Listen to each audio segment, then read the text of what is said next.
Hello friends, எல்லாருக்கும் வணக்கம்.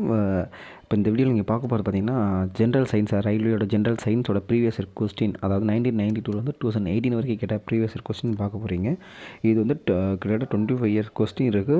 எல்லாமே உங்களுக்கு டாபிக் வைஸ் இருக்குது, சிலபஸ் வைஸ் இருக்குது. நீங்கள் பார்த்து ஒவ்வொரு கொஸ்டினுக்கும் நல்லா ப்ராக்டிஸ் பண்ணுங்கள். நிறைய பேர் என்சிஆர்டி புக்கு 9th 10th படிச்சிருப்பீங்க. அது ரிவிஷன் பண்ணுறதுக்கு இந்த ஒரு பிடிஎஃப் உங்களுக்கு போதும். நல்ல ஒரு ரிவிஷன் பண்ணுவீங்க. இதோட தமிழ் ட்ரான்ஸ்லேஷன் என்ன சொல்லுங்கள், நான் உங்களுக்கு அப்லோட் பண்ணுறேன். ஒவ்வொரு கொஸ்டின் நீங்கள் பாருங்களேன். இப்போ இம்பார்ட்டன்ட் எல்லாமே மாடல் டெஸ்ட் லாஸ்ட் இதில் இருக்குது. இதோட ட்ரான்ஸ்லேஷன் பேஜ் என்ன சொல்லுங்கள், நான் உங்களுக்கு அப்லோட் பண்ணுறேன். இப்போ நீங்கள் ஒய்சிட்டி பார்த்தீங்கன்னா 4 ஆப்ஷன் இருக்கும். இது அப்படி கிடையாது, ஒன்லைன் அந்த மாதிரி. இது நீங்கள் படித்த டக்குன்னு இது உங்களுக்கு ஞாபகம் வரும். டக்குன்னு with the best first lesson is the plan கேட்டால் அந்த மாதிரி உங்களுக்கு டக்குன்னு ஞாபகம் வரும். உங்களுக்கு நல்லா யூஸ்ஃபுல்லாக இருக்கும். இதை தமிழில் வேணால் சொல்லுங்கள், நான் அப்லோட் பண்ணுறேன். அதே மாதிரி இதை பிடிஎஃப் வந்து டெலிகிராம் சேனலில் அப்லோட் பண்ணுறேன் ஃப்ரெண்ட்ஸ். Thank you so much.